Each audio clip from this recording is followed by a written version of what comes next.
Welcome back to another Binding of Isaac character review, where I rank characters based off of... Welcome back to another Binding of Isaac character review. We're doing Lazarus. I got you the intro, fucker. Lamau. Lazarus has entirely normal stats, except for the fact that he has a -1 luck, and having the biggest debuff of all characters, being a ginger. Ew. He also starts off with the item Anemic, which is... I'm not even gonna get into it. It's just pretty fucking mid, but it does stuff with him. Woo! Oh, and he's got a pill, but like 9 out of 10 times, like, don't expect anything out of that. Lazarus's whole gimmick, especially after his big rework and stuff like that, is that every new floor he gets 1 free life, and when you kill yourself, you gain a flat increase in damage as well as a damage multiplier that runs for the rest of the floor.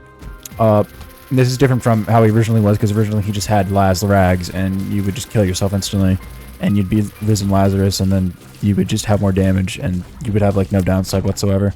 But now there's a, there's a bit of strategy to it. Woo! The Anemic item that I mentioned earlier is also always active whenever you are like Risen Lazarus. So, I mean, like, I guess you get more damage and creep. That's neat. That's nice. All right. I don't hate you, Anemic. Good job. The main caveat with Lazarus is that if you want to kill yourself, it means every time you reach a floor, you have to completely undo any kind of health gain or soul heart gain that you had last floor and maybe even your current floor. So, early on, it's a very obvious choice. Devil Deals, Sacrifice Room, stuff like that. For second... maybe even the third floor, like, you're gonna be killing yourself. But after that, you're not gonna want to be walking around with like literally nothing for health. Right here, I have a bit of a test where every floor I would just kill myself, and then I would just go to the next one. And by the end of it, I had, with the multiplier, so this is with a 1.4 times multiplier, I had 14 damage. That really isn't enough for just the amount of time it would take for you to do that, as well as the amount of stuff you could be missing on them. You could take like an extra hit of damage, and then you don't get an angel dude, you don't get a brimstone, you don't get a godhead, you don't get that kind of shit. So it really is just, if you're doing it for pure raw damage, it's not going to carry you all the way, because 14 damage isn't a fucking run winner, especially if you have nothing else.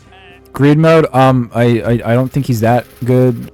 Overall, Lazarus takes a lot of mental like sort of math and predictions and shit like that for slowly diminishing returns.